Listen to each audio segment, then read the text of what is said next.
Assalamualaikum warahmatullahi wabarakatuh. Kami dari Universitas Bina Sarana Informatika, semester 4 dalam mata pelajaran Analisa Perancangan Sistem Informasi Akuntansi akan mempresentasikan hasil proyek kami, yaitu analisa perancangan sistem penjualan dan pembelian apotik di Rumah Sakit Umum Daerah Budi Asi dengan anggota Rafael Jordi, Karyandini, Nurul Fahmi Lestari, Santa Febri Nawati, Yeni Permatasari.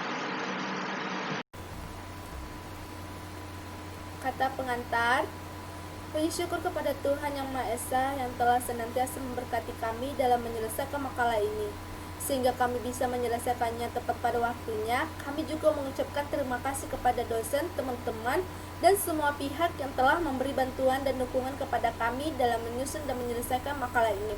Kami membuat makalah ini bertujuan untuk menjelaskan analisa perancangan sistem penjualan dan pembelian obat di Rumah Sakit Budi Asi. Karena melihat begitu pentingnya program dalam kehidupan pada zaman sekarang ini yang sangat membantu kita dalam mengoperasikan teknologi komputer.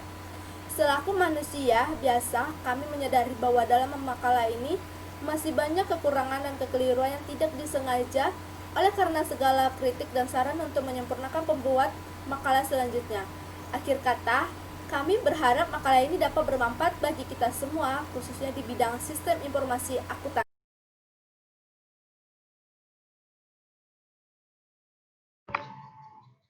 Bab 1. Pendahuluan. Ada latar belakang masalah. Latar belakang masalah, kompleksnya kebutuhan manusia pada masa ini, maka semakin meningkatnya kebutuhan akan teknologi untuk memenuhi kebutuhan tersebut.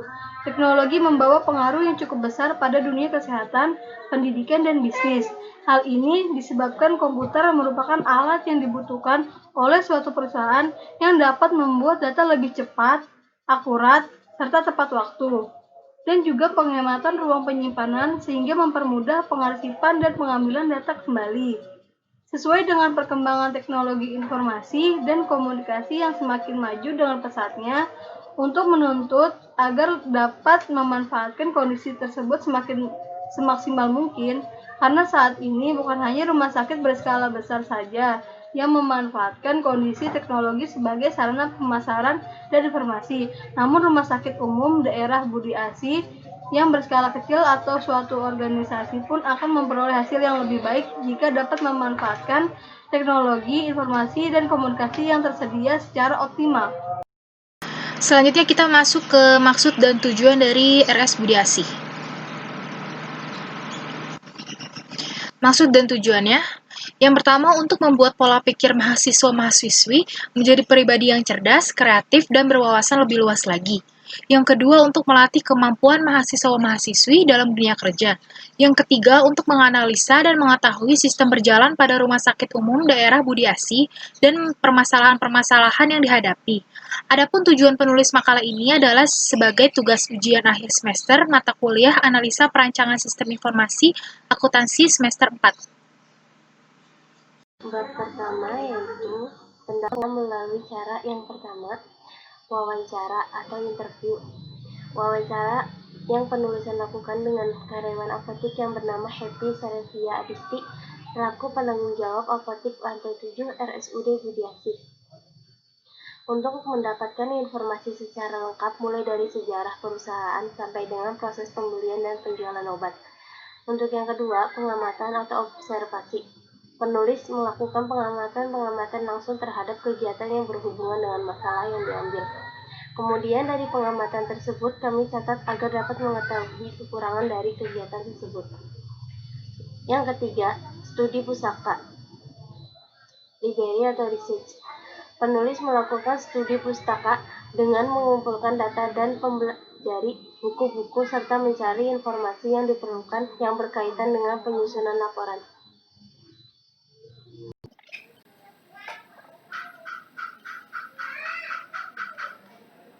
Oke, saya akan menjelaskan tentang ruang lingkup,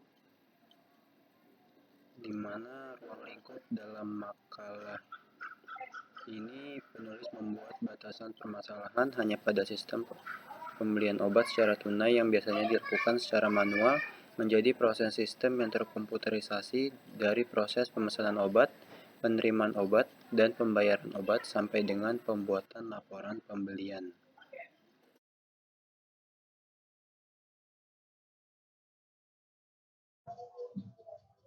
Bab 2. Landasan teori. Ada konsep dasar. Konsep dasar sistem. Suatu sistem dapat terdiri dari sistem-sistem bagian atau subsistem.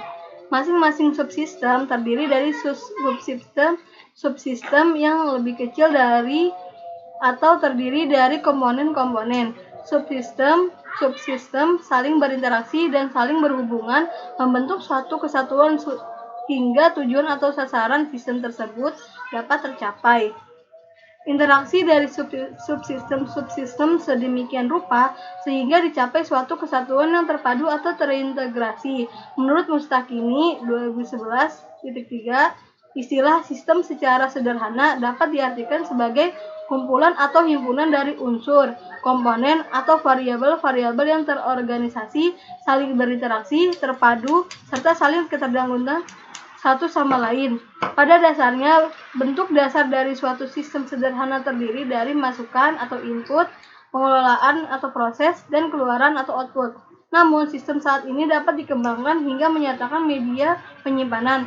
Sistem banyak memberikan manfaat dalam memahami lingkungan sekitar yang saling berhubungan satu sama dengan yang lainnya, berhubungan bersama-sama untuk mencapai suatu tujuan. Peralatan pendukung. Peralatan pendukung digunakan untuk menunjang keberhasilan dalam pengembangan software. Peralatan pendukung yang dibutuhkan terdiri dari perangkat keras atau hardware dan perangkat lunak atau software. Perangkat yang digunakan adalah sebagai berikut. Perangkat keras atau hardware berupa 1. Personal komputer atau laptop, 2. Perangkat output dan input atau mouse dan keyboard, 3. Memori 3 GB RAM. Perangkat lunak atau software berupa 1. Operating System Windows 10, 2. Exam, 3. NetBeans V81.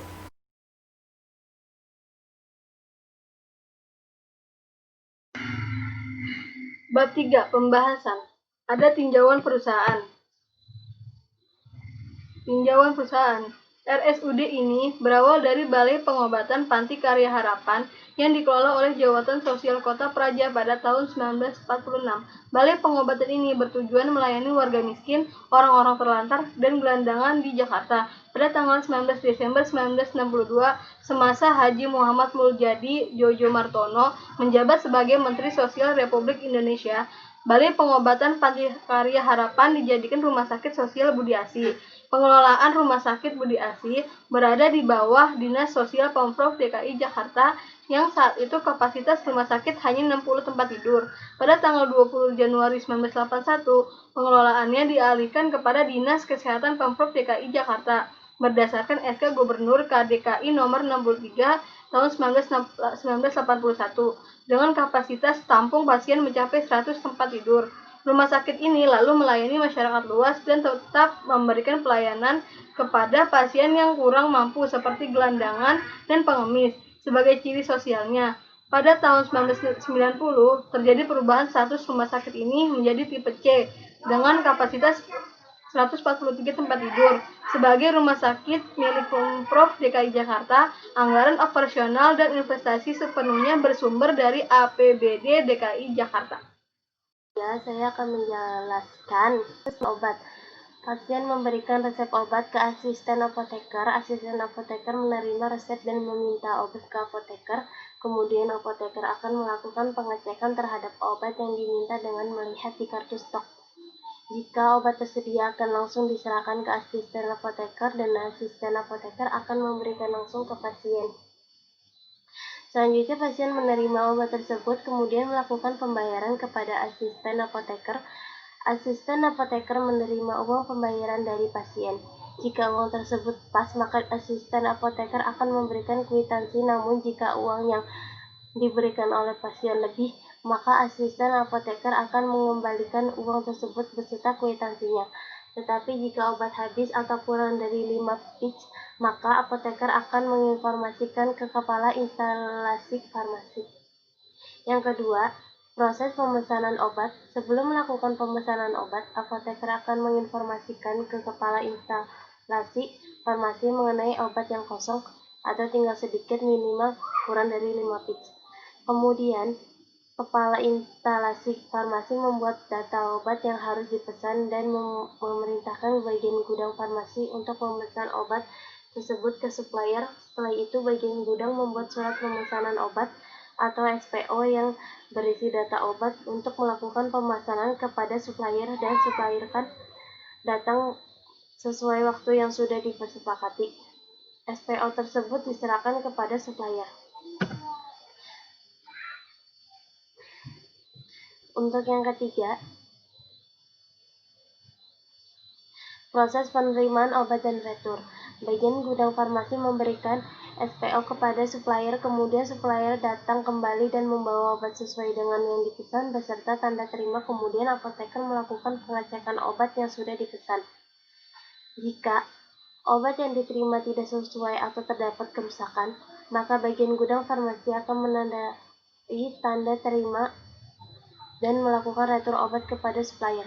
Supplier akan mengganti obat dan bagian gudang farmasi menerima obat baru, namun yang diterima sudah sesuai pesanan atau dalam kondisi yang baik. Maka bagian gudang farmasi akan mencatat di kartu stok sebagian obat masuk, serta melakukan pembayaran kepada supplier. Kemudian supplier memberikan kwitansi kepada bagian gudang farmasi sebagai bukti penerimaan dan pembayaran obat yang dipesan. Yang terakhir, proses pembuatan laporan. Apoteker membuat rekapitulasi pembelian dan penjualan obat berdasarkan pembelian obat dan pengeluaran obat. Kemudian hasil rekapitulasi tersebut dibuatkan dalam bentuk laporan. Setelah laporan tersebut selesai, kemudian diserahkan kepada manajer untuk diarsipkan.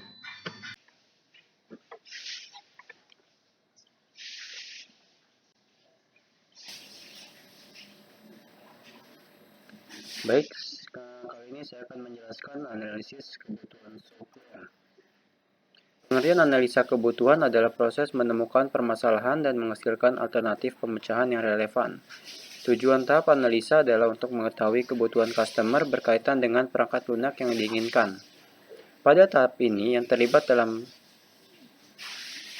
analisa kebutuhan adalah tim spesifikasi atau analisa, dan customer meliputi end user, pimpinan, dan staf lain yang terlibat. Berikut adalah analisa kebutuhan. A1 apoteker login.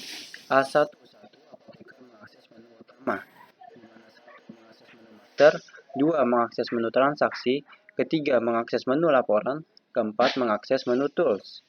A2 apoteker mengakses menu master, di mana 1 mengentry data master pegawai, kedua mengentry data supplier, ketiga mengentry data obat, keempat mengentry data pembelian.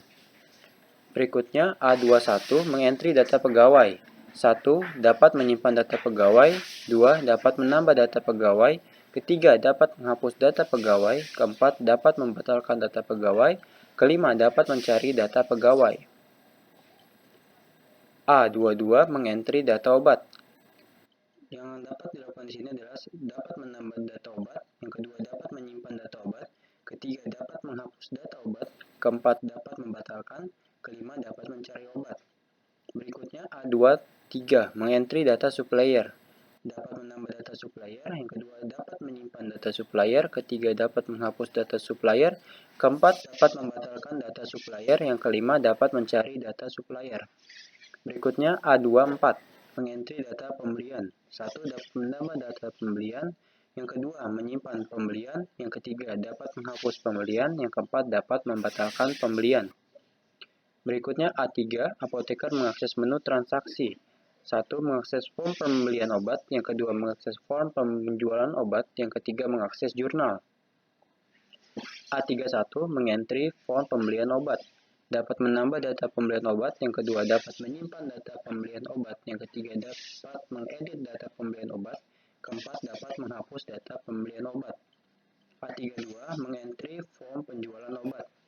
Yang dapat dilakukan, 1. Dapat menambah data penjualan obat, yang kedua dapat menyimpan data penjualan obat, yang ketiga dapat mengedit data penjualan obat, keempat dapat menghapus data penjualan obat, kelima dapat membatalkan data penjualan obat.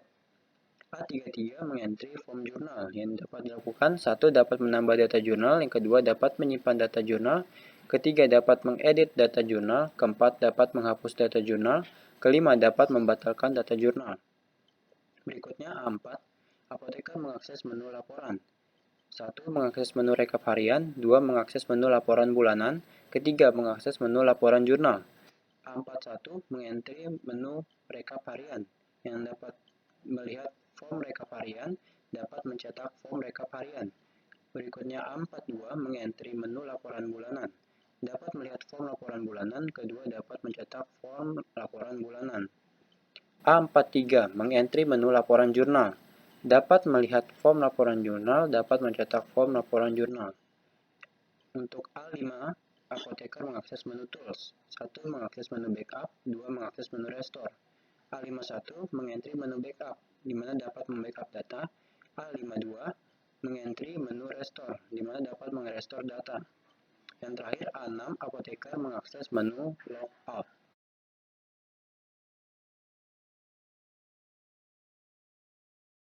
Selanjutnya kita memasuki pembahasan tentang desain. Yang pertama ada Entity Relationship Diagram atau ERD, merupakan suatu model untuk menjelaskan hubungan antara data dalam basis data berbasis objek-objek yang mempunyai hubungan antara relasi. ERD untuk memodelkan struktur data dan hubungan antara data. Untuk menggambarkan digunakan beberapa notasi dan simbol. Berikut tampilan ERD untuk sistem pembelian obat, penjualan obat secara tunai di RS Budiasi.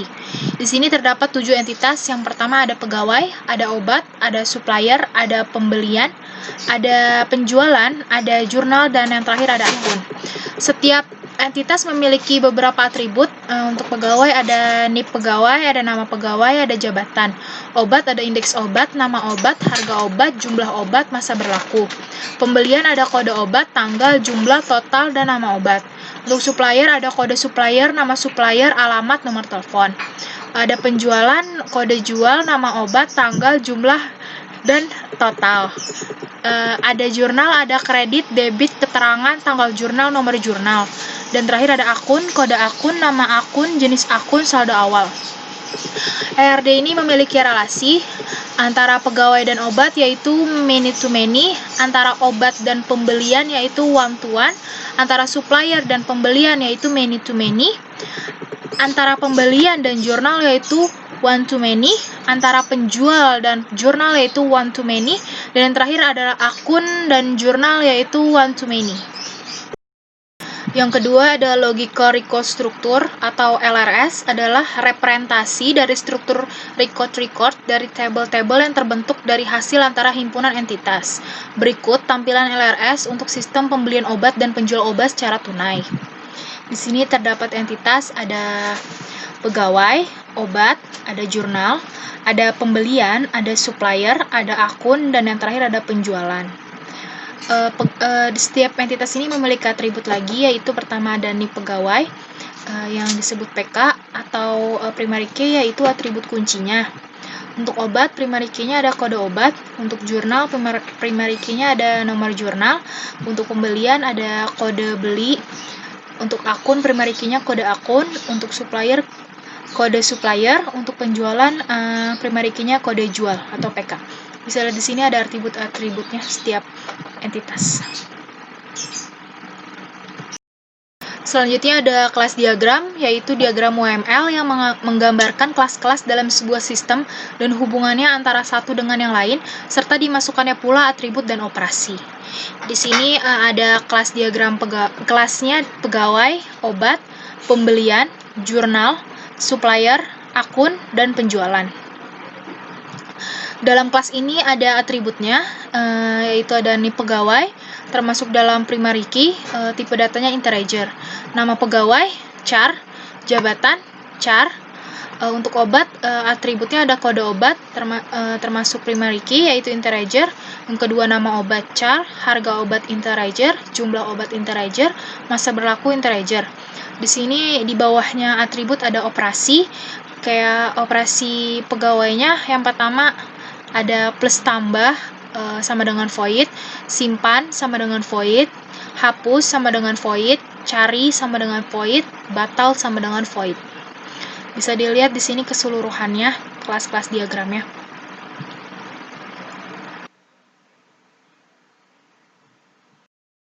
Selanjutnya, sequence diagram yaitu diagram urutan adalah suatu diagram yang memperlihatkan atau menampilkan interaksi-interaksi antara objek di dalam sistem yang disusun pada sebuah urutan atau rangkaian waktu. Interaksi antara objek tersebut termasuk pengguna, display, dan sebagainya berupa pesan. Yang pertama ada sequence diagram jurnal. Di sini aktornya yaitu pengguna. Pengguna dapat menambahkan form di dalam form pengguna yaitu nomor jurnal, tanggal jurnal, keterangan, debit atau kredit. Lalu kontrol sistem akan mengontrol apa yang diinput oleh pengguna. Selanjutnya akan tersimpan di tabel pengguna. Selanjutnya pengguna juga bisa menyimpan, menghapus, batal, dan keluar.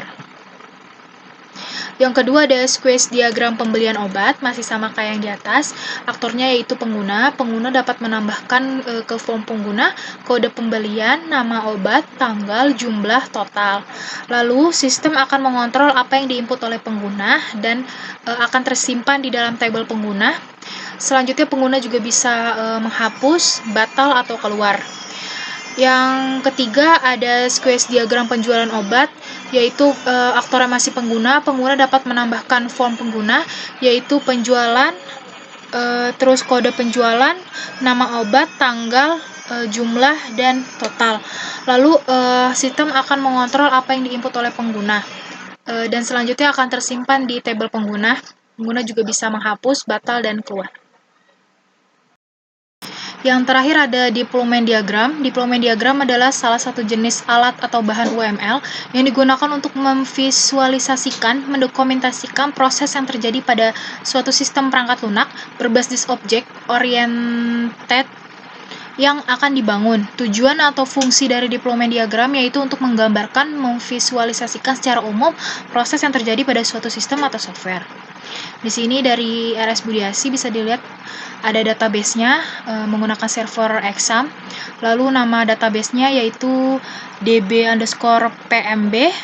Lalu mainnya menggunakan NetBeans IDE 8.2. Lalu ada database-nya menggunakan program pembelian dan penjualan obat secara tunai.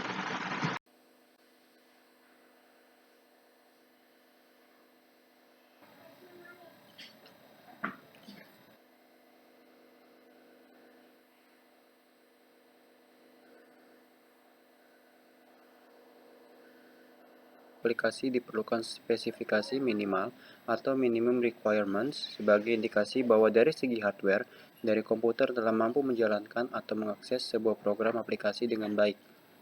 Adapun spesifikasi minimal hardware yang kami sarankan adalah sebagai berikut. Untuk prosesor Intel Dual Core 2.4 atau lebih, untuk RAM minimal 2 GB atau lebih baik, untuk hard disk 150 GB atau lebih tinggi.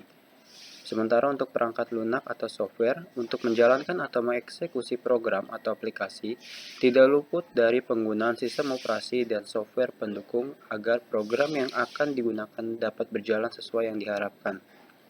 Adapun sistem operasi dan beberapa software pendukung yang kami maksud adalah sebagai berikut.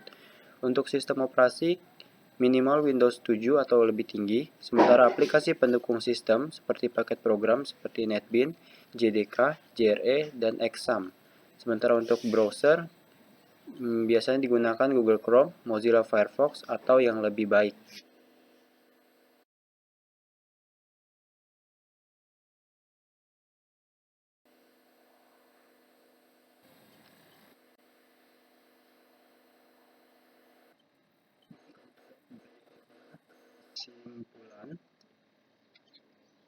Kesimpulan yang kami ambil adalah sebagai berikut. Setelah penulis melakukan riset pada Rumah Sakit Umum Daerah Budiasi selama beberapa waktu, penulis akhirnya dapat memahami metode atau sistem yang digunakan dalam kegiatan tersebut. Beberapa hal yang dapat penulis simpulkan dari penerapan sistem. Yang pertama, penggunaan sistem manual pada pembelian obat sangat tidak efektif karena memakan banyak waktu. Data dalam Rumah Sakit Umum Daerah Budiasi masih menggunakan media kertas yang rentan terselip, hilang, atau bahkan rusak. 3. Penyimpanan data-data dalam bentuk kertas yang terlalu banyak dapat mengakibatkan pencarian suatu data yang diperlukan kembali menjadi sangat sulit dan memakan banyak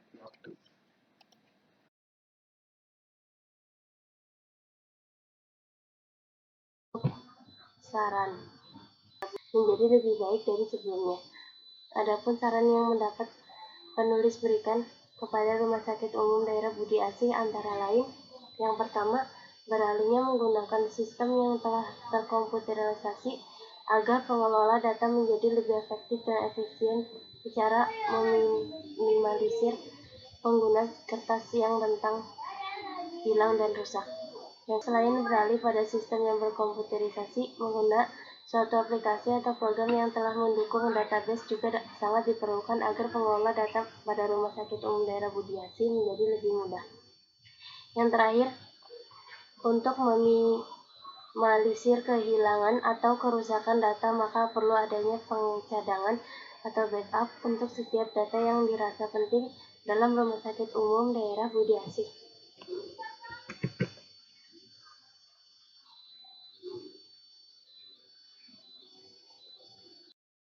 Mungkin itu saja yang dapat kelompok 1 presentasikan. Jika terdapat kesalahan tulisan dan ucapan, kami memohon maaf dan kami berharap video ini dapat membantu dalam proses belajar mengajar.